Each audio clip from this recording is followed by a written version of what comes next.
plaisir de vous recevoir. Moi, je vous considère comme l'un des plus grands économistes du monde, hein, même pas d'Afrique. Non, c'est vrai, et je le dis comme je le pense. Peut-être que les gens gagneraient à mieux vous connaître et à vous lire et à vous écouter.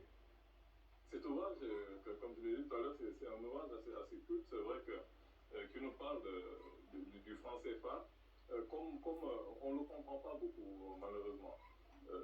On en parle beaucoup de manière cyclique, mais à chaque fois, on voit qu'à un moment donné, les gens ne sont pas très convaincus. J'ai l'impression qu'on a peut-être un déficit ou de connaissances ou d'informations. C'est pour ça qu'à chaque fois qu'on en parle, à un moment donné, on a l'impression que les dirigeants, les politiques ne sont pas très convaincus. Est-ce que vous avez voulu essayer à travers cet ouvrage de leur expliquer vraiment ce qui se passe? En tout cas, merci déjà pour votre invitation. C'est un plaisir d'être là parmi vous, avec Mme Khan, mon jeune frère. À travers cet ouvrage, nous avons vraiment voulu, Fanny Pigeot et moi, vraiment démystifier en fait, la compréhension des phénomènes monétaires, et en particulier le franc CFA. Parce que souvent les gens pensent qu'en fait, la monnaie c'est quelque chose de très difficile, c'est ésotérique. On dit c'est complexe. C'est complexe. Il ne faut pas trop en parler parce que même voilà, ça peut donner un mauvais signal aux investisseurs. Donc c'est très complexe. Laissez ça aux spécialistes. Mais la question c'est qui sont les spécialistes? Et généralement ceux qu'on nomme spécialistes, eux-mêmes ne comprennent rien à la monnaie. Absolument. Et donc nous avons voulu montrer qu'en fait n'importe qui peut comprendre. Absolument. Donc on a essayé de faire un travail très pédagogique pour même expliquer les concepts les plus simples. Parfois, moi-même, il y a des concepts qui me semblent évidents comme taux de change. Donc, non, il faut expliquer c'est quoi le taux de change pour que tout le monde puisse comprendre, etc. Et donc, c'est vraiment un effort important qui a été fait au niveau de l'écriture, vraiment pour que tout le monde comprenne. Donc, c'est comme ça, les lecteurs, là, quand ils ont fini de lire ce livre, on a compris, on se sent intelligent. Maintenant, voilà, on sait ce qu'il faudrait faire ou pas. C'est peut-être, je pense, peut-être le but, l'objectif de cette écriture à 4 mains, parce que je me disais, je me disais que j'allais vous poser la question, comment vous avez fait en pratique pour faire cette écriture à 4 mains? Est-ce que vous avez convoqué peut-être Mme Pigeot pour pouvoir avoir peut-être cette vulgarisation pour que peut-être le propos soit plus accessible? En fait, il avait déjà travaillé sur le franc CFA, il avait fait une série d'interviews sur le franc CFA avec Mediapart qui avait très bien marché. C'est à partir de là qu'on a dit qu'on va joindre nos forces pour proposer quelque chose de digestif.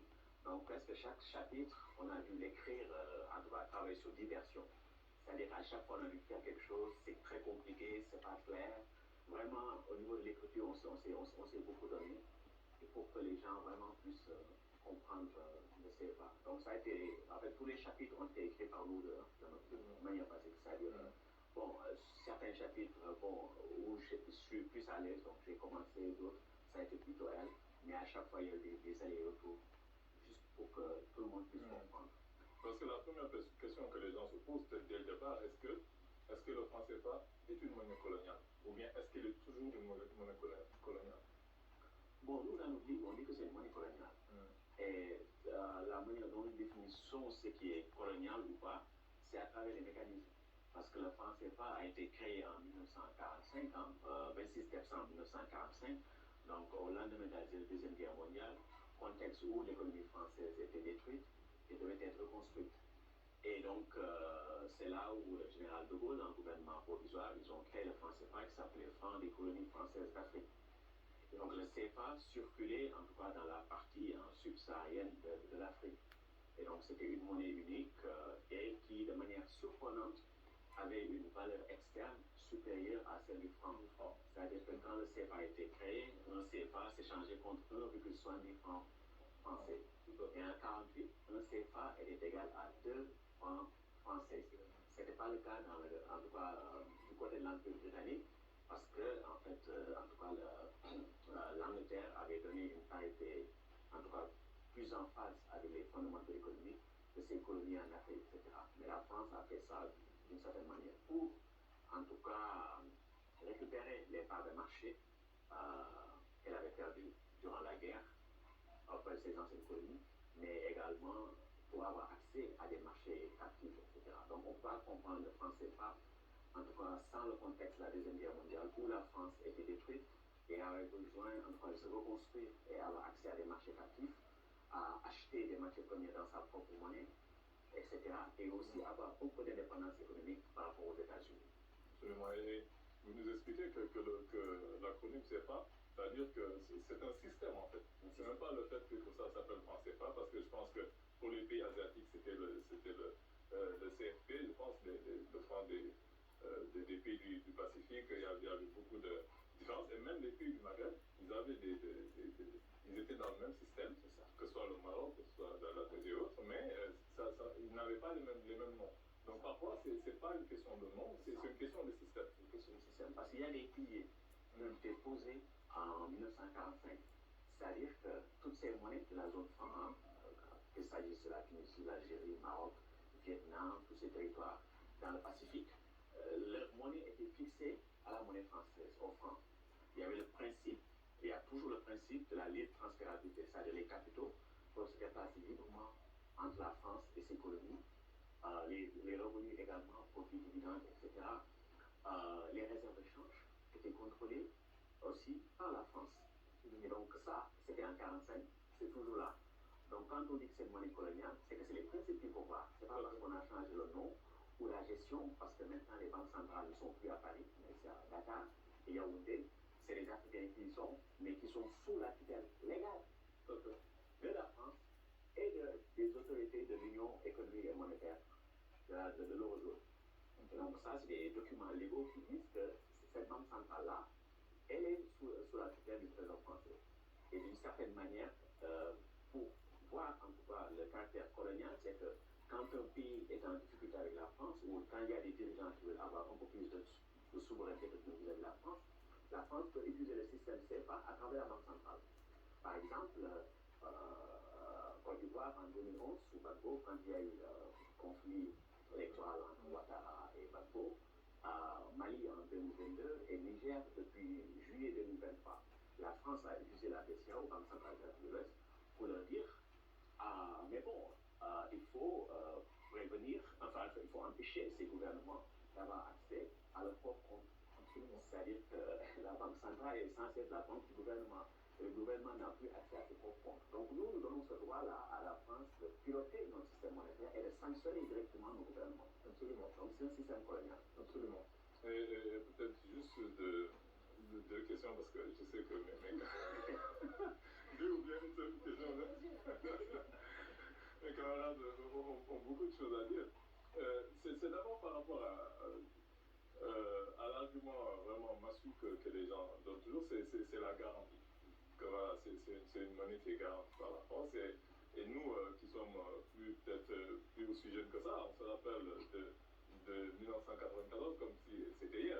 Ça fait quand même 30 ans, mais la dévaluation, moi je me rappelle comme si c'était hier. Et la question que peut-être certains profanes, ou même certaines personnes plus averties sont posées, c'est si la France doit garantir la monnaie, pourquoi elle n'actionne pas la monnaie au moment où le franc CFA doit être dévalué? Si j'ai bien compris le processus de la garantie, on se dit, mais pourquoi la France n'a pas garanti? En fait, cette notion de garantie est elle-même à interroger, parce que c'est une arnaque au plan intellectuel et politique. Parce que souvent, comme on est dans une forme d'aliénation culturelle, il faut le dire, les gens, en tout cas en Afrique francophone, pensent qu'une monnaie doit être garantie. En fait, il n'y a pas de garantie à une monnaie. Ce qu'il y a, c'est est-ce que vous avez un État qui est viable sur le plan politique et économique? Si cet État est viable sur le plan politique et économique, c'est-à-dire, bon, je bats monnaie. Mais si un État n'est pas viable, politiquement ou économiquement, cet État ne doit pas battre monnaie. Donc il n'y a pas de garantie. La seule garantie qui existe pour une monnaie, c'est la viabilité de l'État. Et donc qu'est-ce que dit la France? Par exemple, la France dit, moi je suis votre banquier, le Trésor français, le gouvernement, le ministère des Finances français. Vous me donnez vos revenus extérieurs. Par exemple, vous me donnez 100, et donc on signe des accords et je vous dis que si vous voulez 120, parce que vous n'avez que 100, je peux vous prêter les 20. Et donc c'est une promesse de prêt, ce qui s'appelle garantie. Donc c'est un découvert. C'est-à-dire la Banque centrale, la BCEAO, a un compte auprès du Trésor français, pas de la Banque de France, Trésor français. C'est-à-dire que les dollars, les yuan, etc., que la BCEAO accumule, la BCEAO va les déposer auprès du Trésor français. Donc c'est dans la trésorerie du ministère des Finances on signe des accords pour vous dire que si vous consommez jusqu'à 80, après il faut serrer la ceinture. Mais en contrepartie, à chaque fois que vous avez 100, les 50, vous devez les déposer auprès du Trésor français. C'est ça qu'ils appellent garantie. Et donc les règles sont faites pour que, en fait, on ne dépasse jamais les 100, on ne consomme jamais les 100. Absolument. Mais en contrepartie, on prête l'argent au Trésor français qui l'utilise comme il le souhaite. Absolument. C'est ça qu'on fait. Donc c'est ça qu'on appelle garantie. Et malheureusement, vous avez vu les économistes dire ah mais la France garantit, elle garantit rien. En fait, c'est nous qui travaillons notre propre labeur, qui malheureusement garantissons, entre guillemets, permettons la conduite d'un système qui ne nous bénéficie pas. Et donc il n'y a pas de garantie française. Et donc ce qu'il y a, c'est que depuis 1960 jusqu'à présent, quand on regarde les statistiques, c'est que ce sont les Africains, les pays qui accumulent les dollars et les euros pour les déposer auprès du Trésor français qui l'utilisent comme ils veulent. Donc c'est les pays d'impôts qui financent le Trésor, en tout cas d'un État dit riche. C'est comme ça que ça a marché. Maintenant, il y a 94. Parce que là, effectivement, la France veut plus se dire, je peux vous prêter les francs français dont vous avez besoin pour qu'on ne dévalue pas de 50% le franc CFA vis-à-vis du franc français. Mais elle dit non. Je ne donne pas de garantie. Donc, qu'est-ce qu'elle a fait? Elle a dévalué de 50%. Et donc, quand la France dévalue de 50%, ça veut dire que maintenant, en fait, on a beaucoup de réserves par rapport